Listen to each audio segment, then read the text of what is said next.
자, 3부는 이제 한스 요나스의 책임의 원칙이라는 아주 유명한 책, 그리고 철학자의 책이지만은 인류 전체에게 엄청난 영향을 미친 그런 학자로서의 그런 본보기를 보여준 책이라고도 말씀드릴 수 있는 그 주제에 대해서 이제 설명을 좀 드리고 과제를 내겠습니다. 자, 생태윤리학 관점에서는 이 지구라는 생태의 어떤 환경이 사람만의 것은 아니다, 이렇게 결론을 내릴 수 있습니다. 사람은 이 생태의 한 부분이 분명하죠.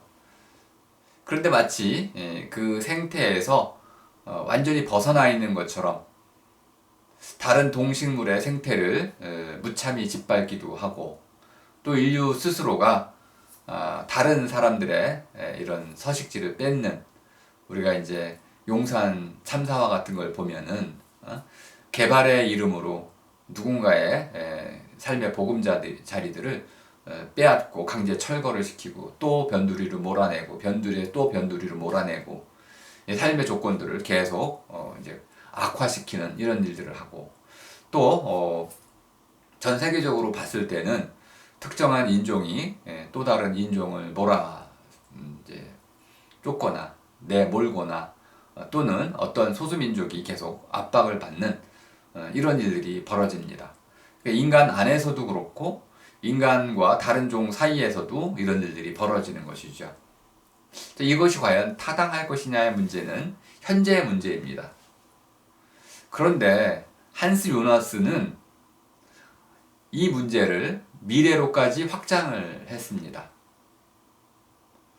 다음 사람들이라고 제가 이름을 붙인 미래 세대, 다음 사람들은 그들이 태어난다면 어디에서 살아갈까요? 당연히 지구에서 살아가겠죠. 그럼 이 지구가 그들에게 살만한 곳으로 쭉 이어진다면 그들도 그들 나름의 삶을 살아나갈 수 있을 것입니다. 근데 그들이 이 지구에서 살기가 어려워질수록 그건 누구의 책임일까요? 지금 이 지구 현재 살고 있는 우리는 우리의 조상들로부터 살만한 환경을 물려받았습니다. 이건 뭐 물려받았다기보다는 더럽혀지진 않았다, 이렇게 말해야겠죠. 오염되지 않고, 덜 오염되고, 그래도 아직 우리는 살만한 그런 환경 속에서 살아가고 있죠. 사람이 살만한 서식지가 유지가 되고 있습니다. 다른 동식물의 경우는 좀 그렇지 못하다고도 볼 수 있겠습니다. 자, 그러면 우리에게는 다음 사람들이 그들도 사람답게 살아갈 수 있도록 지구를 깨끗하게, 또는 오염되지 않고, 또 다른 동식물들과 공존할 수 있는 방식으로 온전한 지구를, 생태 지구를 물려주어야 할 책임이 우리에게 있다. 그게 책임의 원칙입니다. 우리는 그런 지구를 물려받았으니 우리 후손들에게도 그러한 지구를 물려줄 책임이, 도덕적 책임이 우리에게 있다라고 이렇게 윤리학의 관점에서 논증을 하고 증명을 좀 했습니다. 칸트의 윤리학을 넘어서서 생태윤리학이라고 이름을 붙이게 되는 이유가 그겁니다. 생태 문제는 우리에게 윤리적 책임을 짊어지우는 것이다. 또 우리에게는 생태학적 이성이라는 것이 있어서 그 생태적인 차원에서 어떤 문제가 발생할 것인지, 그리고 미래에 그 문제가 발생하면 생태 위기가, 생태 교란이, 서식지 문제가, 환경 파괴가 일어나면 우리의 다음 사람들, 미래 세대는 실존 자체가 위협을 받게 될 것이고, 그 실존의 위협은 살아나갈 수 없게 만드는 그런 위협은 다름 아닌 현재를 살아가는 우리 자신들의 행동의 결과이다. 우리의 이 행위가 결국 10년, 100년, 200년 뒤에 우리 다음 사람들에게 끼칠 영향은 인과적으로 분명히 예측된다. 우리의 소비가 이렇게 계속 늘어난다면 분명 미래 세대에게는 이런 지구온난화에 엄청난 재앙을 불러일으킬 수밖에 없고 그들의 삶은 무참히 짓밟히게 될 것이다. 그 책임이 누구에게 있겠는가? 바로 현재의 우리에게 있는 것이다. 그래서 현재 세대의 책임의 문제를 본격적으로 윤리적인 차원에서 논증하고 책임이 있다라는 관점에서 책임의식을 갖도록 전 세계인에게 촉구한 그런 아주 뛰어난 책이라고 말씀드릴 수 있겠습니다. 이 책은 여러분이 직접 보셔도 읽어보셔도 괜찮은 책이지만 생각보다 아주 어려운 책이어서 그 내용을 좀 다른 방식으로 제가 소개를 좀 해드리겠습니다. 여기 보면 유네스코 총회에서 채택된 하나의 선언이 있습니다. 디클러레이션이라고 해가지고 미래 세대, 다음 사람들에 대한 현 세대, 우리의 세대, 현 세대의 책임에 관한 선언입니다. 요나스가 말하려고 하는 핵심이 다 담겨 있죠. 자, 제 1조를 잠깐 보니까 1조 미래 세대의 필요와 이해. 미래 세대는 어떠한 권리를 갖고 있을까요? 다음 사람들은 어떤 권리가 있을까요? 한마디로 말하면 살아나갈 권리가 있다는 것입니다. 여러분과 제가 지금 이 땅에 태어났죠. 그럼 무슨 권리를 갖냐 하면 사람으로서 살아나갈 권리가 있습니다. 권리라는 것은 무엇이냐면 마땅히 차지할 수 있는 몫입니다. 나만의 몫. 마땅히 차지할 수 있는 나만의 몫. 누구도 빼앗아갈 수 없는 것입니다. 내 삶은 나의 것이다 라는 말로 요약이 됩니다. 근데 사람이 삶을 살아나가려면 부모의 보살핌, 사회의 보살핌, 더 나아가서 좋은 환경 이런 것들이 모두 갖춰져 있어야 됩니다. 사람의 삶은 살아나가기 위해서는 다양한 이런 요소들, 예를 들어서 아까 이제 그 토플러는 5개의 상황을 얘기했지만은 이걸 넘어서서 실질적으로는 인간 관계라든지 시스템 전체라든지 또 우리가 실질적 평등이라든지 문화적인 향유, 문화를 누릴 수 있어야 된다든지 이 모든 것들을 포괄해서 우리가 살아나갈 권리를 갖고 있다. 이렇게 말씀드릴 수 있겠습니다. 여러분 마찬가지로 동의하시겠죠? 그가 사람이라면 그는 바로 자신의 삶을 살아나갈 권리를 갖고 있습니다. 다음 사람들은 어떨까요? 미래에 태어날 다음 사람들도 나와 똑같은 사람으로서 나와 똑같은 권리를 갖고 있지 않을까요? 우리가 합리적인 사람이라면 이런 보편화의 원리에 따라서 그와 나를 역지사지 또는 기본적으로 평등성이라는 관점에서 나의 권리는 곧 그의 권리와 같은 것이다. 이렇게 이해할 수가 있습니다. 그럼 다음 사람들에게도 내가 살아간 만큼의 이런 서식지, 환경, 생태학적인 이런 환경을 물려주어야 할 책임이 나에게 있다라고 볼 수 있습니다. 이걸 부정하는 사람도 있을 수 있겠습니다. 트럼프 같은 사람은 현재 우리가 잘 살고 봐야 된다 이런 주장을 계속 펼치고 있는 겁니다. 아메리카 퍼스트라는 것은 미국만 잘 살면 되는 것이지 미국이 무슨 죄가 졌길래 전 세계에 돈을 퍼붓냐 이렇게 얘기하는 스타일입니다. 하지만 미국의 부는 미국만의 부는 아니었습니다.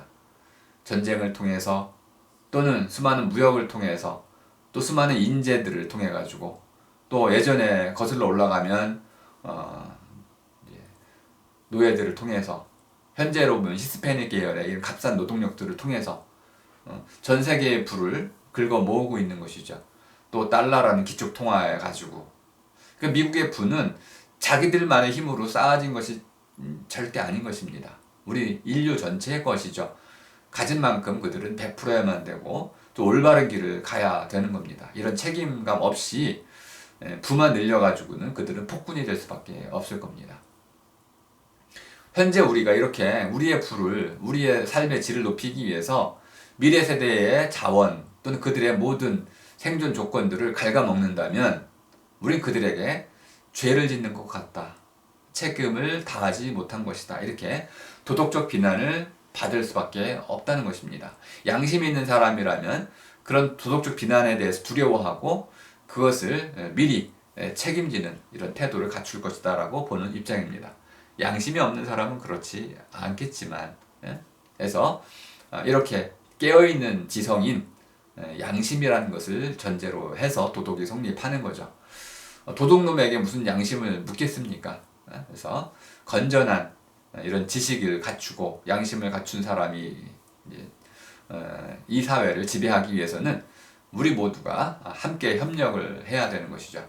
어쨌든 이렇게 해가지고 미래 세대가 그들의 삶을 살아나갈 수 있는데 필요한 만큼의 어떤 요소들, 자원이라든지 환경이라든지 문화 다양성 이런 것들을 모두 보장을 해줘야 할 책임이 우리에게 있다라는 일조입니다.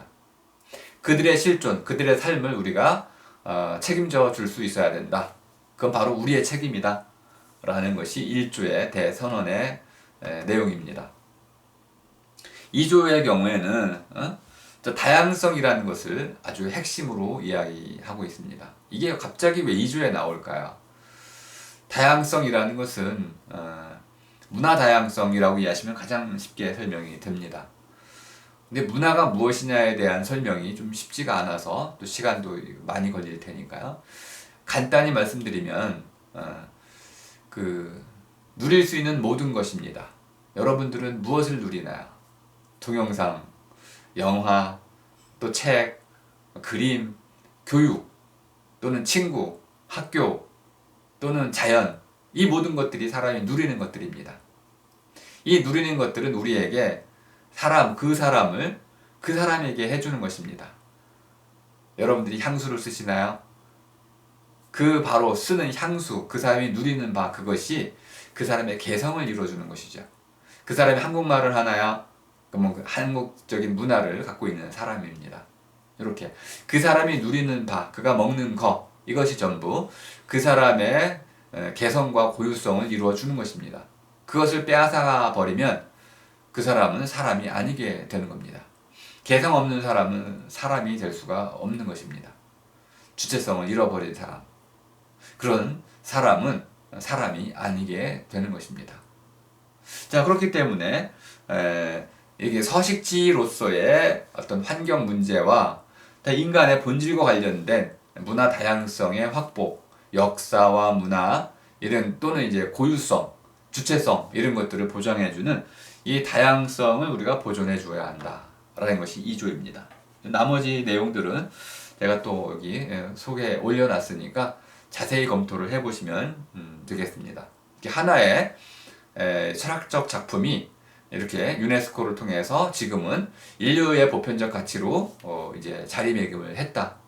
미래 문제는 바로 그것을 먼저 예견하고 그 미래 문제가 무엇인지를 설득하며 그 문제를 어떻게 해결해야 할지를 증명하는 사람, 그 사람에게 미래가 문제가 되는 것이고 그 미래 문제를 먼저 물음으로 묻고 거기에 대한 올바른 대답을 마련해 놓음으로써 인류 전체가 그 문제를 공유하면서 올바른 실천을 해나갈 수 있게 되는 것이겠죠.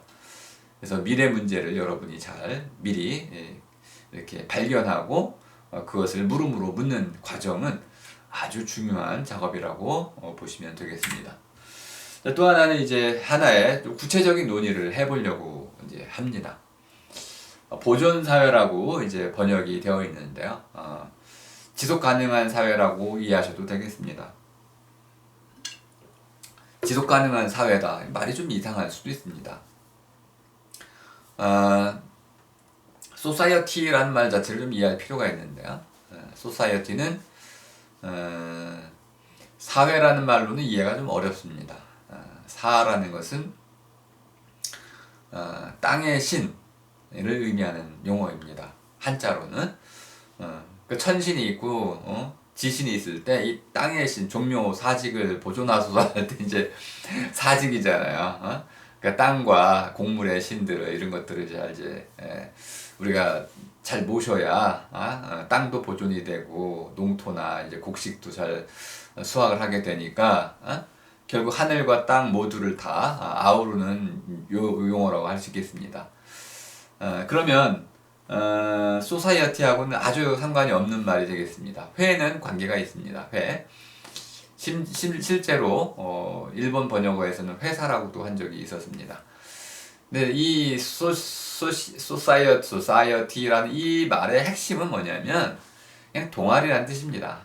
사람들이 모였다. 모인 동아리. 네. 그래서 저 같은 경우는 그냥 모아리라고 쓰고 있습니다. 새로운 이제 번역을 한 셈이죠. 소사이어티가 뭐냐? 모여 살이하는 동아리다. 함께 모여 사는 동아리다. 가정이 가장 최소 모아리가 되는 거죠. 부부가 될 수도 있고, 어쨌든 5명 뭐 이렇게 일가구가 될 수도 있고, 또는 이제 학교도 모아리가 될 수 있겠습니다. 또는 동네 같은 경우도 모아리가 되고, 한 나라도 모아리가 되는 것이고요. 또 모아리를 나누는 기준은 뭐 또래 집단도 모아리가 될 수 있고, 그래서 뭐 다양하게 유동적으로 다양하게 모아리를 규정할 수 있는데요. 적어도 모여 살이를 하면 그건 다 이제 소사이어티가 된다. 그러니까 모여 산다는 것은 하나의 규칙이 있다는 걸 나타냅니다. 하루살이처럼. 모여 살이를 한다는 것은 공간, 시간이 겹치고 운명 공동체로서의 성격을 갖고 있어야 되고 또 나름대로의 규범이라든지 공동체성을 갖고 있어야 되는 거죠. 그리고 하나의 모두스 비벤디 삶의 방식을 공유하고 있어야 됩니다. 말을 공유한다든지 이런 식으로 모여살이 그 동아리를 모아리라고 줄여서 쓴다면은 이제 쉽게 이해가 됩니다. 이렇게 보존이 가능한 지속 가능한 그런 모아리. 그럼 어떤 사회는 지속 불가능할까요? 이 모아리를 인류 전체라고 본다면 이제 좀 문제가 복잡해집니다.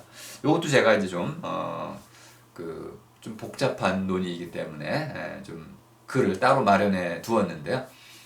제가 이제 번역을 통해서 완전히 새로운 형태로 소개를 해 주려고 합니다. 5개의 시나리오를 이제 나토루 교수가 이제 제공을 하고 있는데 5개의 시나리오를 제가 우리말답게 바꿔봤습니다. 첫 번째는 더 많은 것으로 더 많은 것 하기. 현재 우리가 하고 있는 거죠. 이 모든 자원을 그냥 총 투자해가지고 더 많은 거 생산해내는 것. 대량 생산, 대량 소비 같은 것이군요. 결국 우리는 그 끝을 알고 있습니다. 지구 파멸이죠. 두 번째는 더 적은 것으로 더 많은 것 하기. 그러니까 좀 효율성을 높이는 방식이라는 걸 알 수 있습니다. 효율적인 투자. 효율적으로 투자한다는 건 더 적은 걸 넣어서 더 많은 걸 만들어내니까 결국 생산을 많이 하면 또 쓰레기가 많이 생겨나는 거죠. 이것도 좋은 방법은 아니라는 걸 금방 알 수 있습니다. 더 적은 것으로서 같은 것 하기. 이거 더 많이 만들어내진 않고 현재 우리의 삶의 수준을 그대로 유지하는 수준. 가능할까요? 현재 삶의 수준을 유지하면서 들어가는 비용만 소비하는 자원만 줄여나가는 방식. 이 절제 방식이죠. 미니멀라이즈라고도 할 수 있는데 점점점 줄여나가는 거. 하지만 우리 삶의 질을 떨어뜨리려고 하진 않습니다. 이것도 불가능한 방식이 될 겁니다. 현재만으로도 우리는 지구를 충분히 황폐화시키고 있기 때문에 그렇습니다. 소비를 줄이지 않고는 절대 이 문제는 해결될 수가 없기 때문에 이 방식 3번까지도 좋은 해결책은 될 수가 없습니다. 그럼 네 번째는 무엇일까요? 더 적은 것으로서 더 적은 것 하기. 그리고 다른 어떤 것 하기. 좀 길었죠. 일단 첫 번째, 더 적은 것으로서 한다. 소비를 줄인다는 뜻입니다. 생산도 줄이고 소비도 줄이고 삶을 좀 검소하게 이렇게 해가지고 아껴 쓰고 나눠 쓰고 하는 방식으로 우리의 삶에 이제 어떤 그 욕망 이런 것들을 줄여나가는 방식. 그리고 대신에 정신적인 풍요로움을 늘려나간다. 정신적으로 풍요로운 사람들은 굳이 물질적인 이런 소비를 통해서 만족하려고 하지 않기 때문에 좀 더 다른 쪽으로 정신적이고 문화적인 역량을 길러 나가면 비록 물질적으로 가난해지더라도 정신적으로 우리가 풍요로워질 수 있는 그런 다른 세계를 건설할 수도 있다. 이것이 좀 바람직해 보이는데 모두에게 가능하지는 않아 보이는 참 선택이 어려운 것이군요. 마지막으로는 더 많은 것으로서 더 적은 것 하기. 이건 뭐 사실 마지막에 쓰는 발악이라고 할 수 있겠죠. 현재 수준을 이제 유지하고 싶은데 현재 수준도 유지가 안 돼요.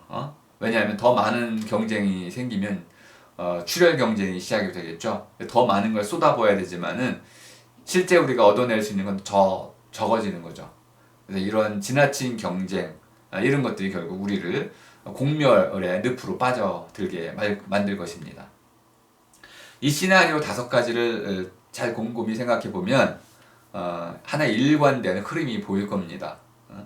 과연 미래는 우리에게 왜 문제가 되는 것일까요? 자, 그럼 이제 오늘의 과제를 한번 드리도록 하겠습니다. 과제 자체가 뭐 쉽지가 않습니다.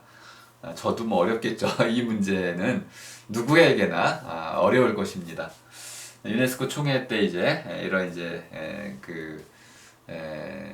전 지구적인 문제를 이제 다루는 것을 볼 수 있는데요. 자, 그 문제에서 제가 이렇게 하나를 좀 소개해 드리도록 하겠습니다.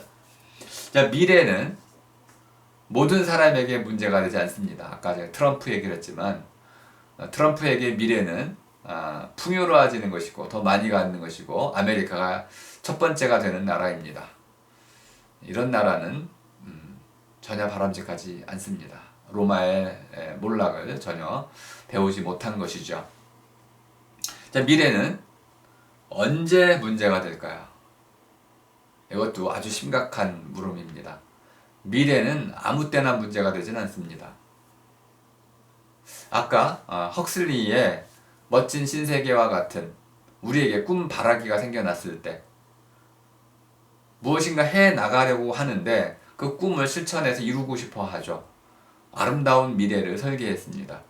근데 그 미래가 이러저러한 어떤 걸림돌 또는 가로막이 때문에 또는 어려운 상황 때문에 해결이 이루기가 어려워 보여요.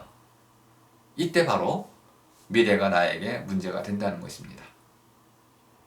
물론 과거가 미래를 발목 잡기도 합니다. 역사 문제 등이 그런 것이죠.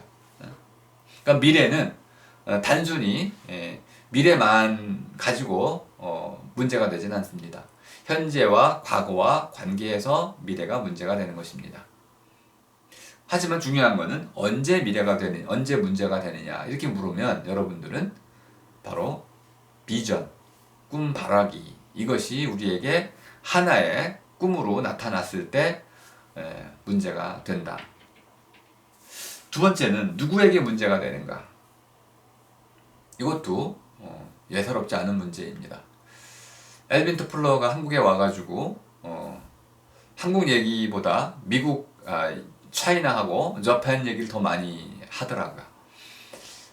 좀 속이 상하죠. 아직 한국은 국제사회에서는 그 위상이 높지 않구나. 그러면 이제 저 같은 경우는 이제 저팬, 일본의 경우에는 일본어로 학문을 할 수 있는데 그리고 차이나, 중국도 자기네 말로 열심히 학문을 해왔고 과거 전통이 어마어마하잖아요. 한자의 그 위력이라는 건 대단하고 불교 같은 것만 봐도 뭐 그 전통이라는 건 뭐 깊이가 이루 말할 수 없는 정도이고 그들은 스스로 학문을 해낼 수 있는 저력이 있었습니다. 한국도 그런 학문을 해왔어요. 조선 때까지. 성리학이라는 걸 통해서 또 불학이라는 걸 통해서 그런데 이제 일제강점기를 거치면서 또 한국전쟁 이후에 급격히 아메리카화 되면서 우리말로 학문하는 게 좀 어려워졌습니다. 또 실제로는 우리말로 학문해 본 적이 없어요. 한자는 우리말을 담기에는 부적절하고요. 그래서 이제 우리말로 학문하기가 제 생각에는 1980년 정도부터 시작이 됐다고 봅니다. 이것이 채 시작도 되기 전에 잉글리시, 영어, 몰입교육 이런 것들이 계속 쳐들어와 가지고 내부적으로 영어화라는 영어 공용화론도 뭐 복고일 같은 사람이 하고 해가지고 이 한국에서의 우리말의 의미는 학문화까지 학문으로서의 우리말까지는 아직 성장하지 못했어요. 근데 제가 보기에 이런 건 상당히 심각한 문제라고 좀 봅니다. 자, 그러면 누구에게 문제가 되나요? 미래가. 무엇인가 애정을 가지고 그것을 좀 올바른 쪽으로 또는 바람직한 쪽으로 미래를 설계하고 만들어 가고자 하는 사람에게 이러이러한 문제들이 자꾸 발생해가지고 그것이 위기의 문 쪽으로 가려고 하는 것처럼 보일 때, 기회의 문에서 멀어질 때 문제가 된다고 볼 수 있겠습니다. 그럼 누가 그것을 미리 미루어 보고 내다볼 줄 아는 사람에게 문제가 된다, 이렇게도 볼 수 있겠습니다. 어쨌든 여러분들은 요 물음 자체를 아주 깊이 생각을 하신 뒤에 요거에 대한 답을 한번 마련해 보시면 되겠습니다. 자, 오늘 강의 마치겠습니다. 수고하셨습니다.